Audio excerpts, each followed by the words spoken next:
Bueno, vamos a dar inicio a la defensa de tesis de Juan Marcelo Columba Fernández, a quien saludo con todo aprecio, Juan Marcelo. La tesis tiene como título Representaciones interlocutivas y transformaciones de la agenda gubernamental en el discurso presidencial boliviano 2003-2005. Quiero dar la bienvenida también a esta sesión virtual de defensa de tesis al doctor Luis Tapia Meaya, tribunal de la tesis, al doctor Martín Mercado, también tribunal de tesis, y al magíster Luis Claros, tutor de la tesis. Marcelo, tienes 40 minutos, por favor, para tu exposición. Yo te aviso antes de que, a los 30 minutos para que estés atento. Entonces, tienes la palabra, adelante. Muy bien, muchas gracias, Cecilia, por la introducción, por haber instalado ya esta defensa de tesis.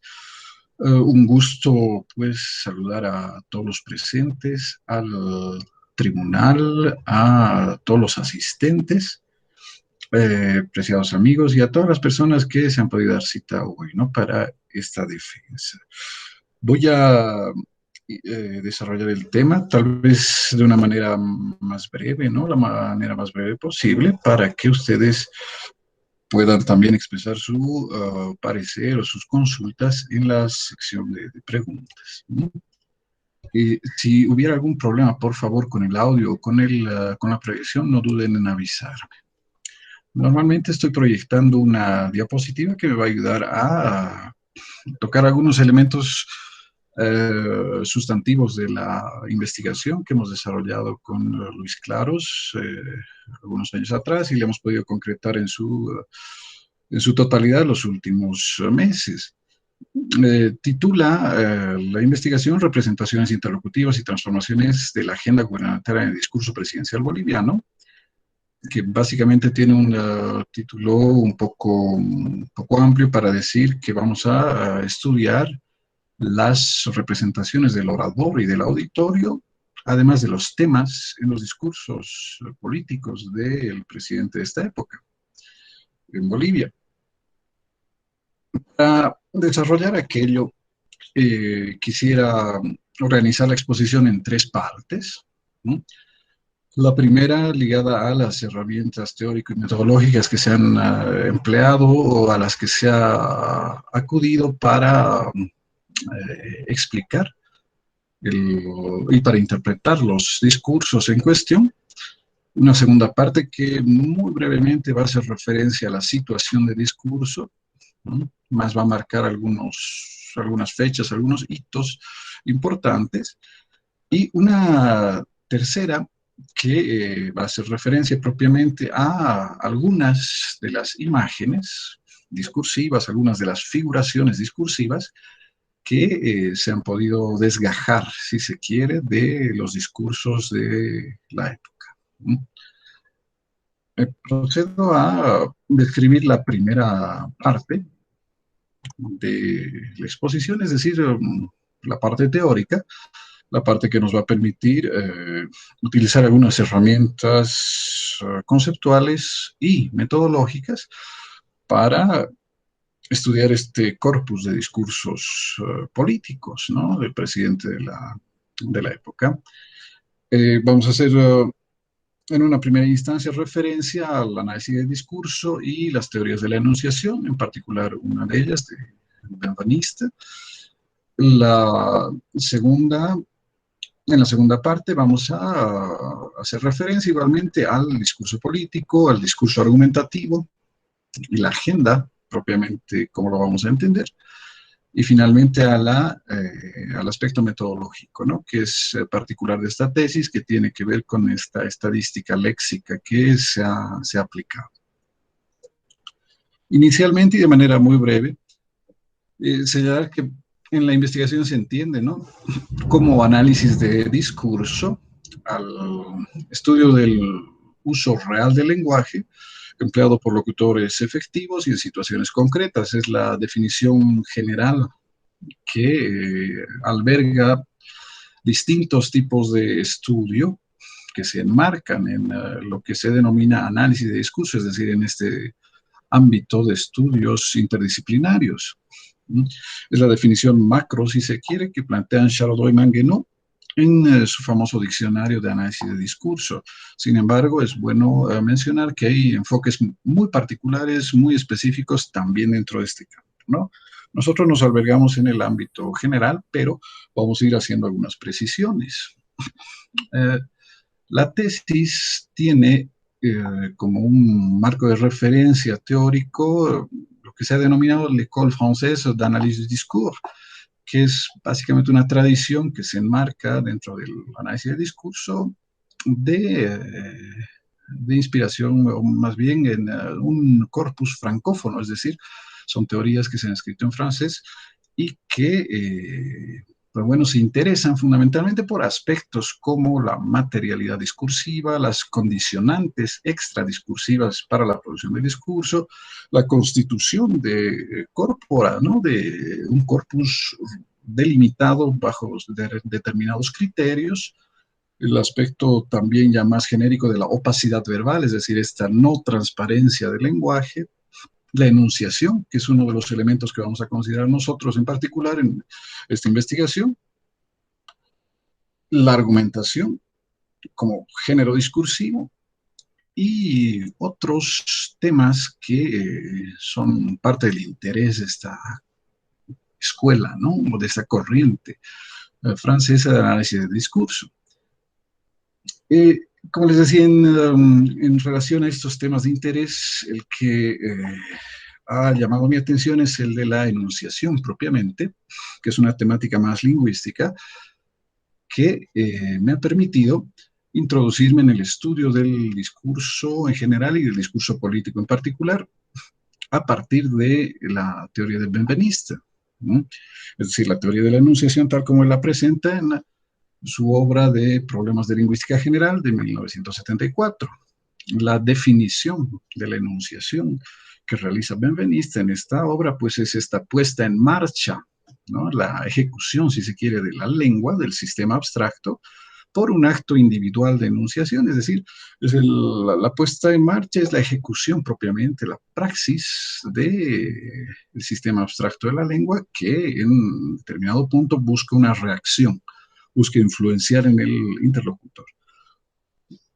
El aspecto también llamativo de esta teoría es que plantea un marco figurativo, es decir, un aparato formal de enunciación donde básicamente se describe un hecho bastante esquemático de la relación yo-tú, es decir, del locutor y del interlocutor que se inscriben en sus enunciados, que inscriben su subjetividad, que inscriben su posicionamiento a partir de índices, de marcas, de elementos observables en el discurso que van a permitir reconstruir imágenes discursivas, imágenes verbales que plantean los interlocutores, ¿no? Pero en este caso lo importante es esta conciencia que nos permite tener Benveniste de la relación interlocutiva a partir de elementos, por ejemplo, pronominales llamados deísticos, ¿no? La relación yo-tú, que vamos a estudiar en esta tesis. La argumentación propiamente como un tipo de discurso, ¿no?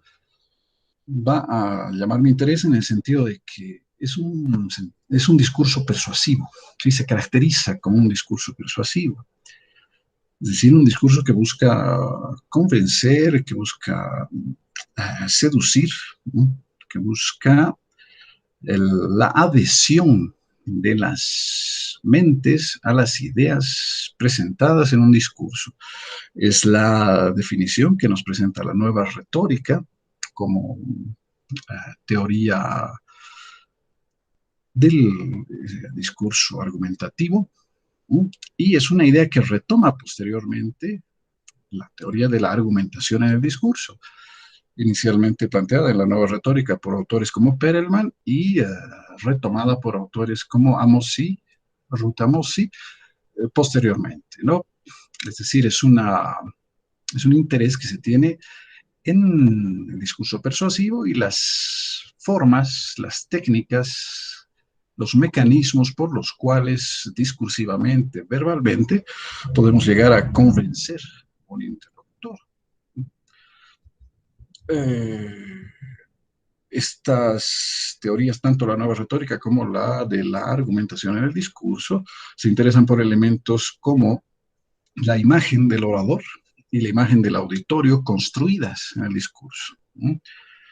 Ambas entendidas como mecanismos de persuasión, es decir, van a ser técnicas que se enmarcan en una empresa, en un objetivo de convencimiento al interlocutor.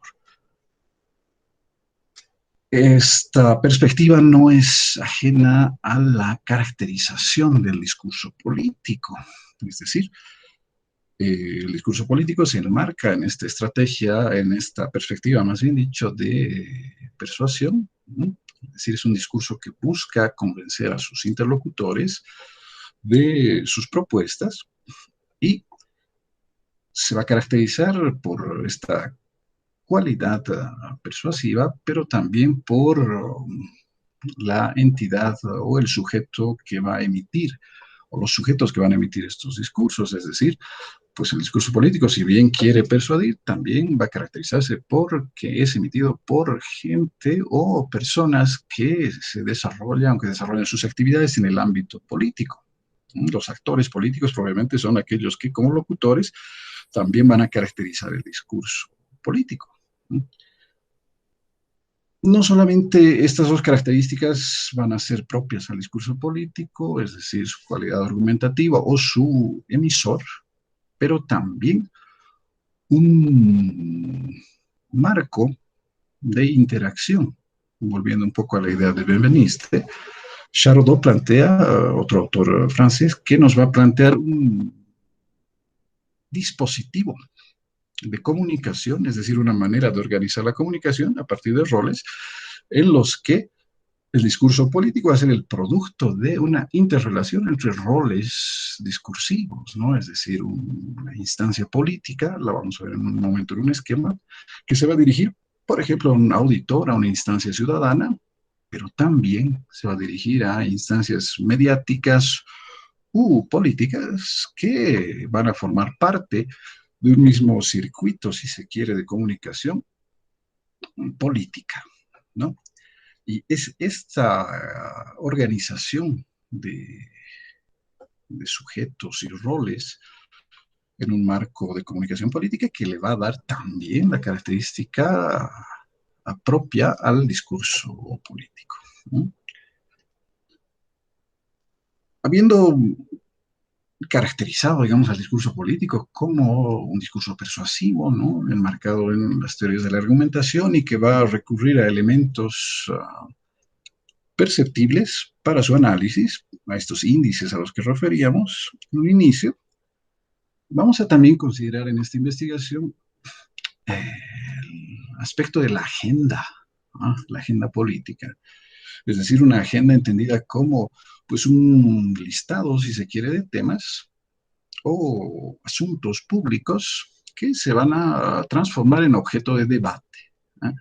De debate público y que normalmente van a ser objeto del interés, van a ser atendidas, si se quiere, por los responsables políticos, es decir, los gobernantes, la gente que participa en esta dinámica política. Esta agenda, desde un punto de vista ya más discursivo, va a poder percibirse, va a poder estudiarse y analizar a partir de índices nuevamente lingüísticos, ¿no? Sustantivos o palabras clave que van a ser unidades observables, naturalmente analizables por los estudiosos del discurso, ¿no?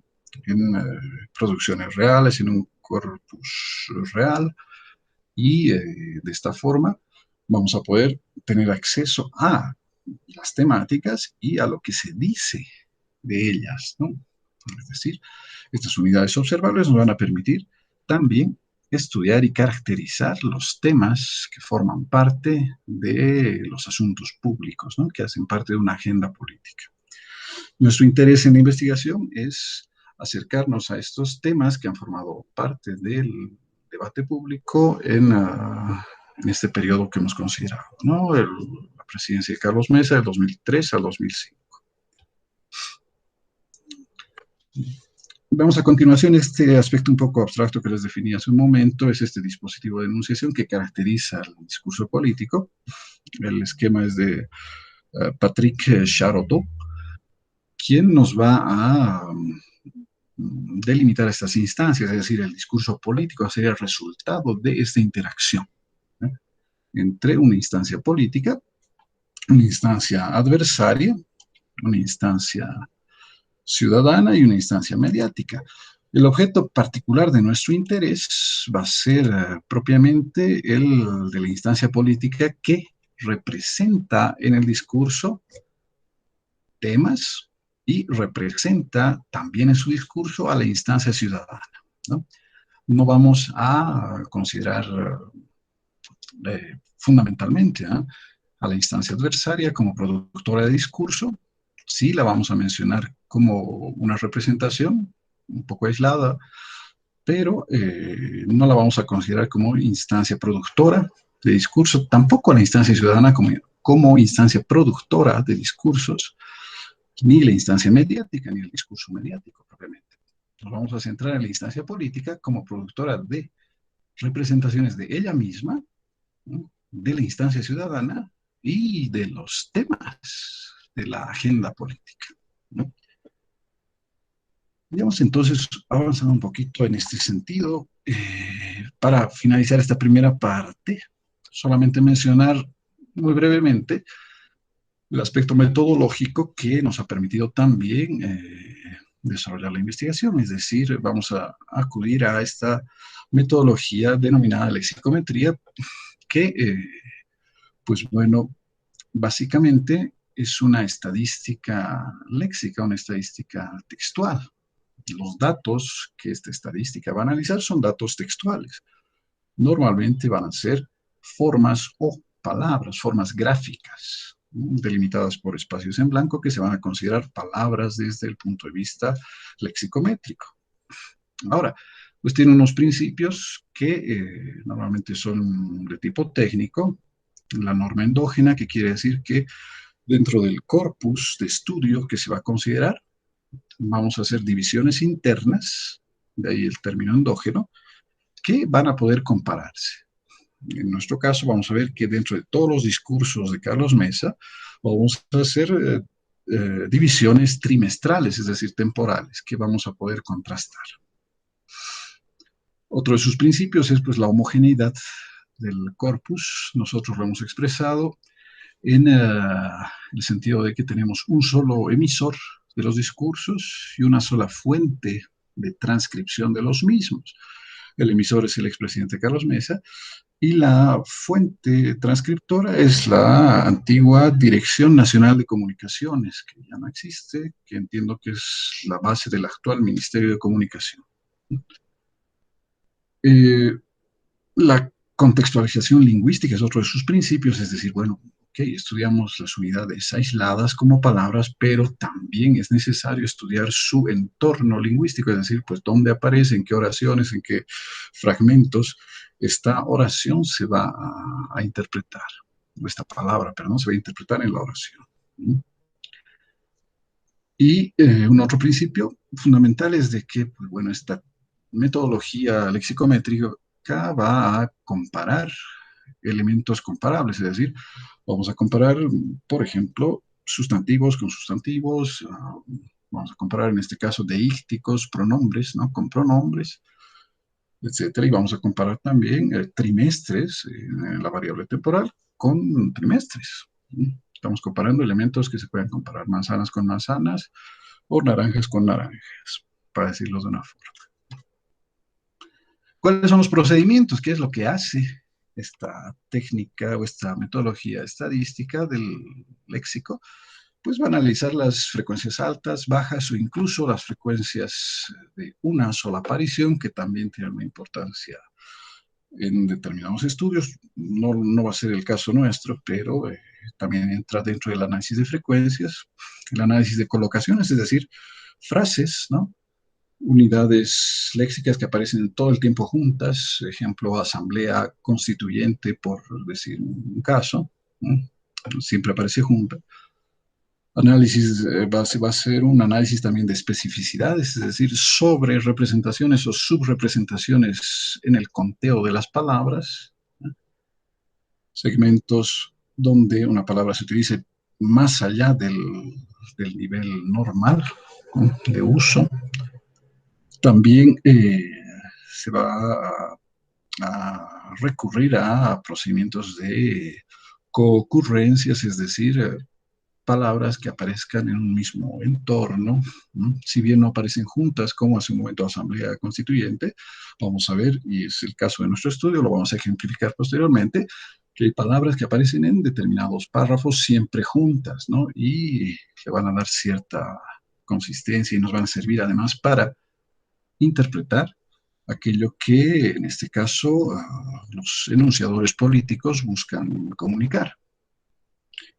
Y el análisis de concordancias, que es básicamente un análisis de los entornos lingüísticos inmediatos, ¿no? Vamos a ver a continuación, pues, de qué trata todo esto. Esto es simplemente a nivel ilustrativo. Vean el caso de la palabra Bolivia, que puede medirse en sus frecuencias, ¿sí?, que alcanza un número de apariciones, pueden ser en este caso relativas, es decir, en relación al tamaño de cada división hecha. Un análisis de entornos lingüísticos, es decir, las palabras que le anteceden, le preceden, que también nos puede servir para interpretar. El análisis de frecuencias, ¿no? Cuántas veces, por ejemplo, aparece en el corpus considerado. Este es el de ocurrencias, los términos que aparecen juntos. Y tenemos también aquí una muestra de los fragmentos en los cuales las palabras, por ejemplo, Bolivia y Chile, sin necesariamente estar juntas, aparecen en un mismo fragmento, ¿no? Análisis de ocurrencias, como lo habíamos mencionado. Vamos avanzando un poquito ya en la descripción de nuestro corpus de estudio. Solamente con carácter ilustrativo, este gráfico, que es una nube de palabras, que nos permite ver que en el conjunto de discursos considerado, pues hay algunos términos que por su frecuencia toman mayor importancia. Veamos el aspecto del gas, por ejemplo, que ilustrativamente se ha representado aquí con color rojo, o el de autonomía, que si bien es menos importante en su frecuencia, también está presente en el conjunto considerado, ¿no? Lo que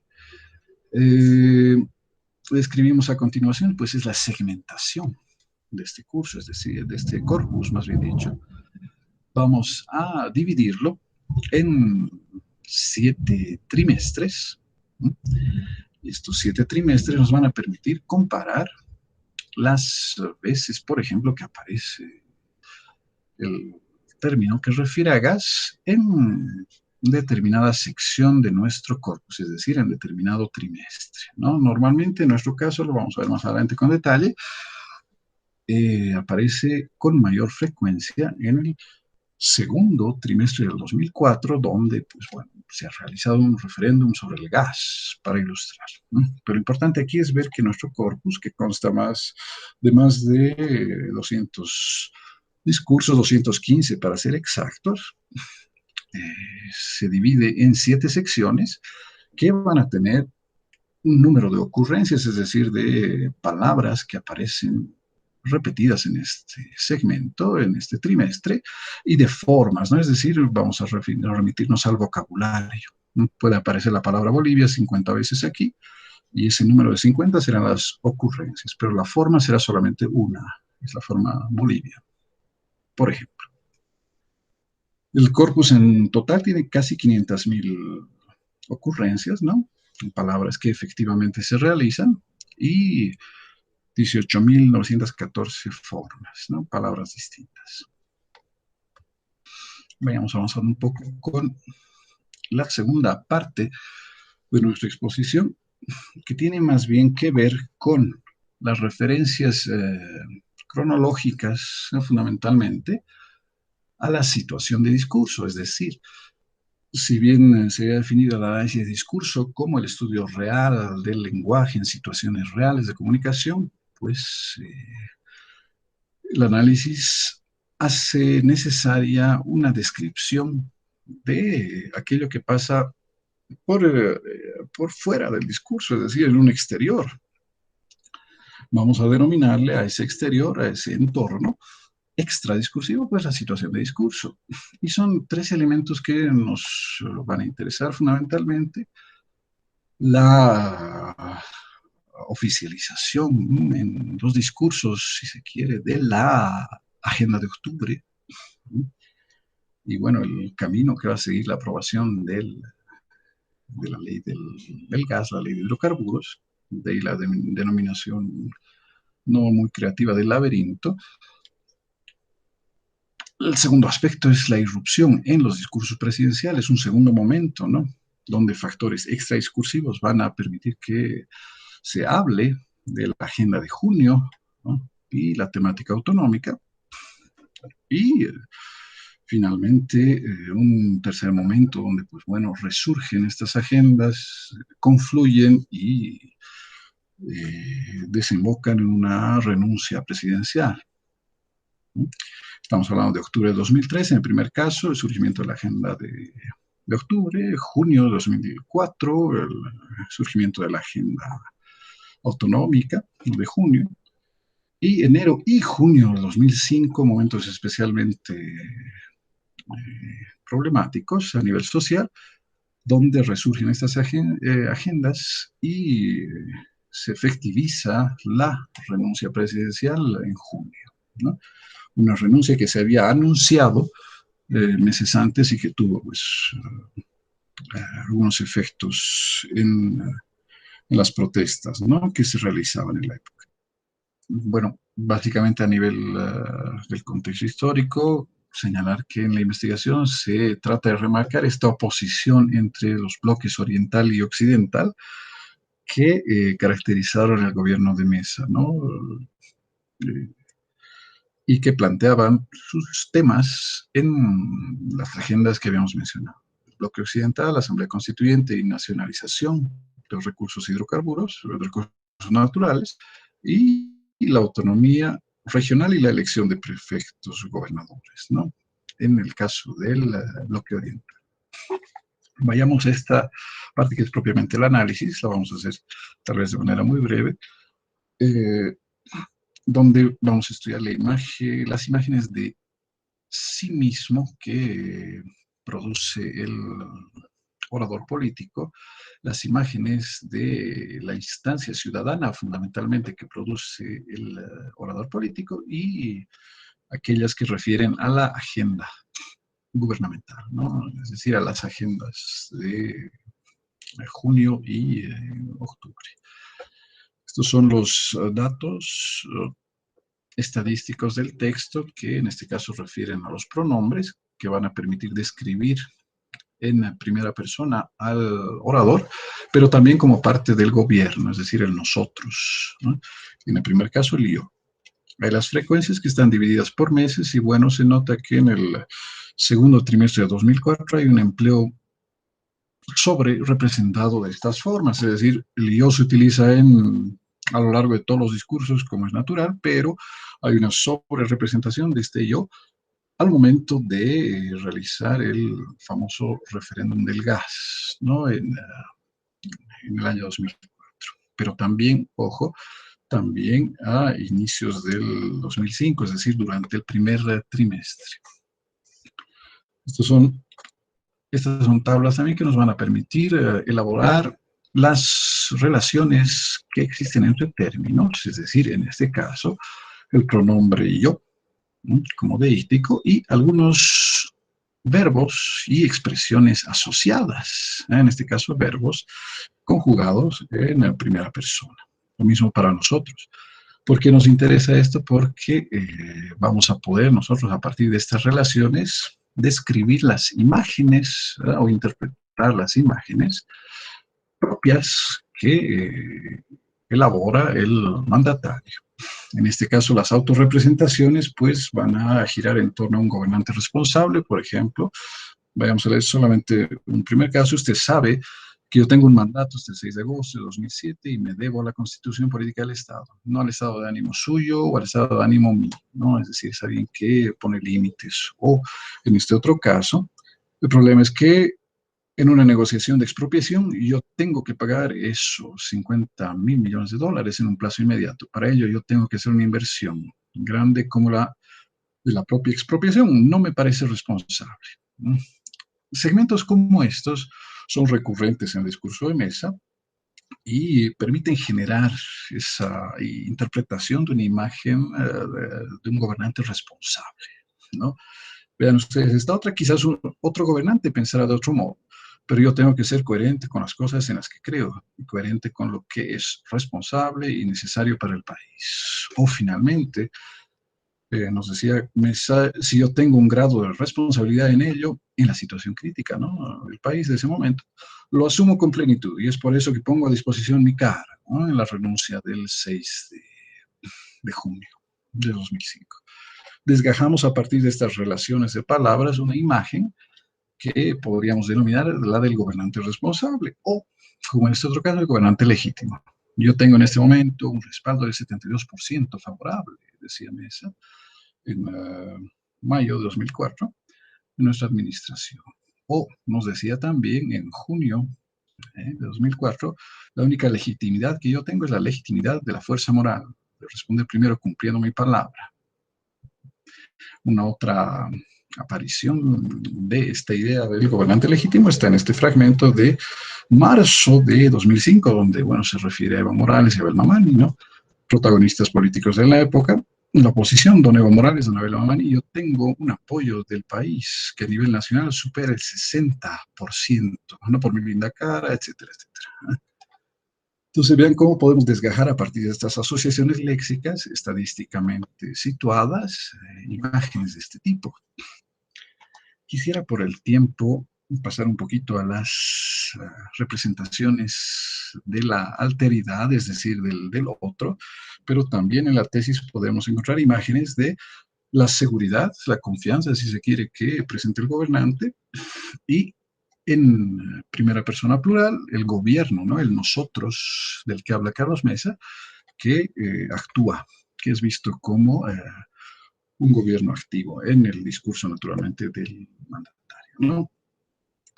El análisis de frecuencias es el mismo caso para los pronombres usted, ustedes, que nos van a remitir a la alteridad, al interlocutor, en este caso, fundamentalmente al interlocutor ciudadano. Y vean ustedes que nos van a remitir a sobre representaciones en el primer trimestre de 2005 y en el cuarto trimestre de 2003, es decir, cuando asume.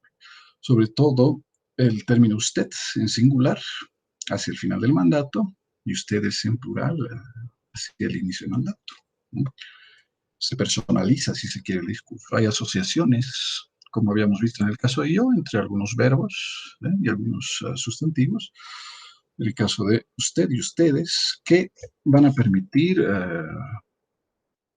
figurar al interlocutor de esta forma, ¿no? Veamos, por ejemplo, el ciudadano informado. Es una de las representaciones. Y es la relación entre usted y el verbo saber, ¿no? Como usted sabe, el referéndum es vinculante. Quiere decir que lo que el pueblo boliviano decida en el referéndum no es lo que el gobierno tiene que hacer de manera obligatoria. Perdón, es lo que tiene que hacer el gobierno de manera obligatoria. La pregunta 3 del referéndum, como usted sabe, ¿no?, es totalmente favorable al concepto de nacionalización. O, finalmente, el ciudadano informado se expresa de esta forma. El referéndum sobre el gas, ustedes lo saben, es muy importante porque decide nuestro futuro.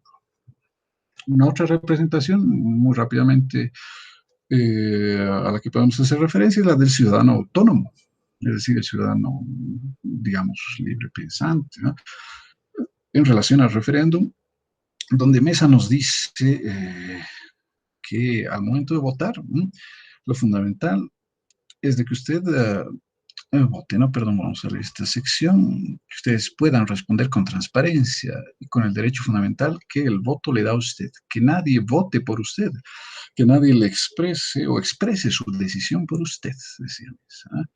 En un segundo momento, yo quiero pedirle a usted que me está viendo que ese derecho sea ejercido, ejerza su derecho a votar, vaya a votar.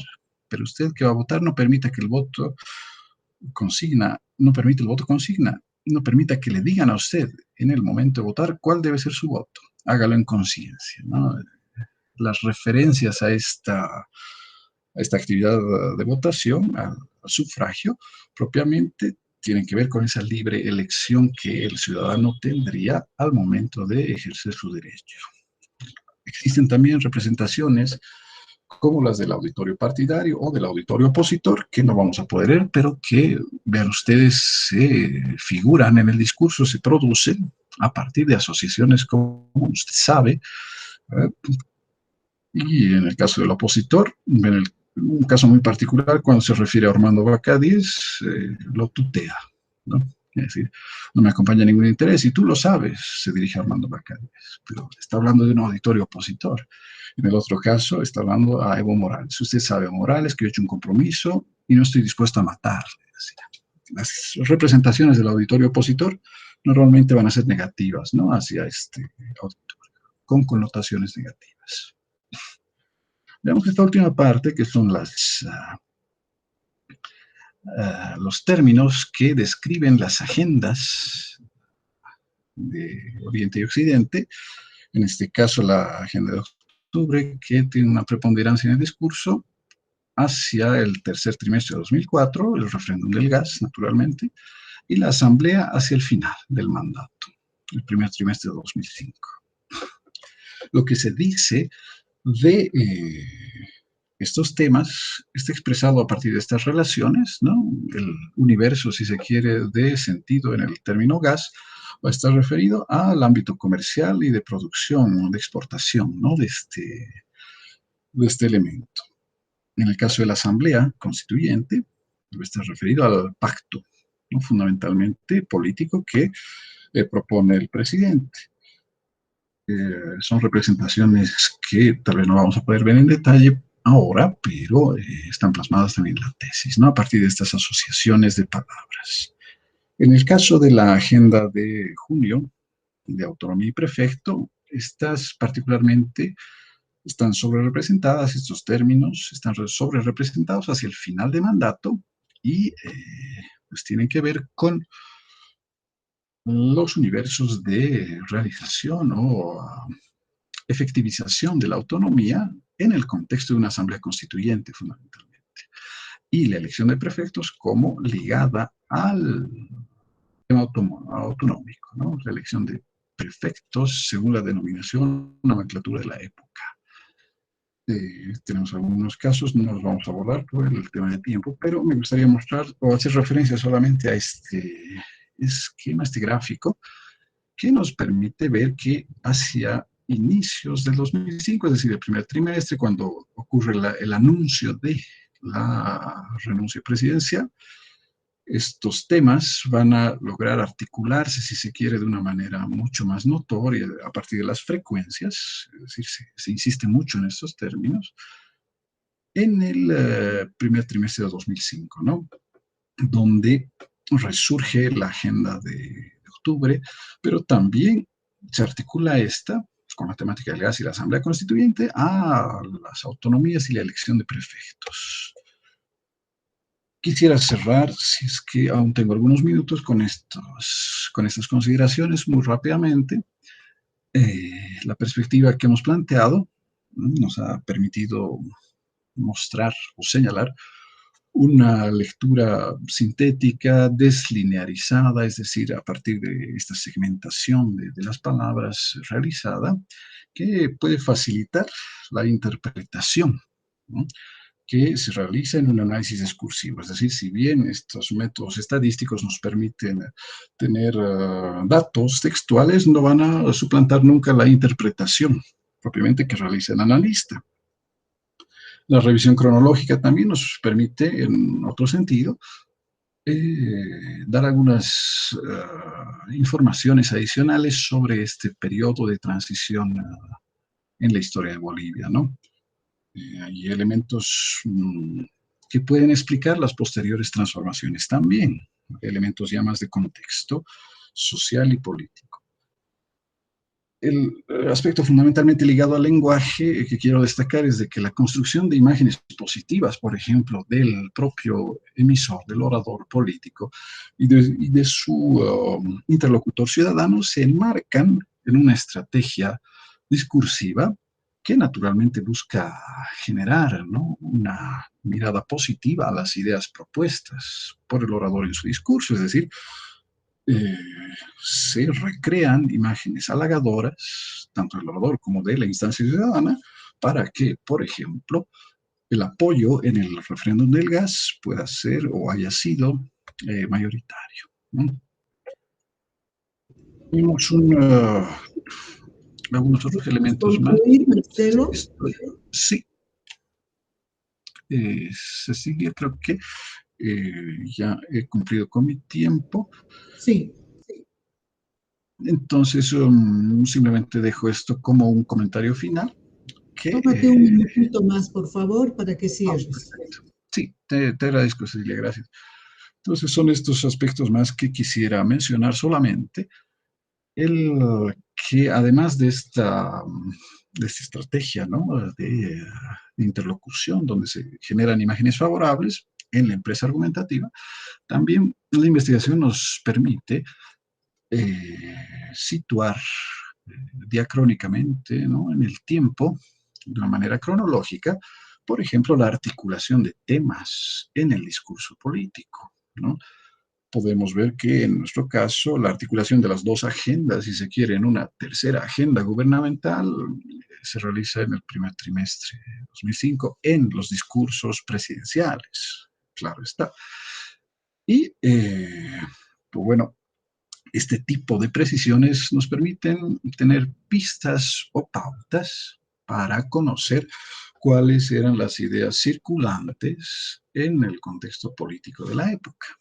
Para cerrar, simplemente, este tipo de investigación espera motivar a estudios similares en otros corpus políticos o en otro tipo de documentación que pueda ser susceptible de estudio estadístico que también complemente esta perspectiva, esta metodología con interpretaciones de tipo cualitativo. Les agradezco por su paciencia, me he excedido un poco los minutos y estoy dispuesto ahora a responder cualquier pregunta o comentario sobre la investigación. Muchas gracias. Muchas gracias, Marcelo, por la presentación.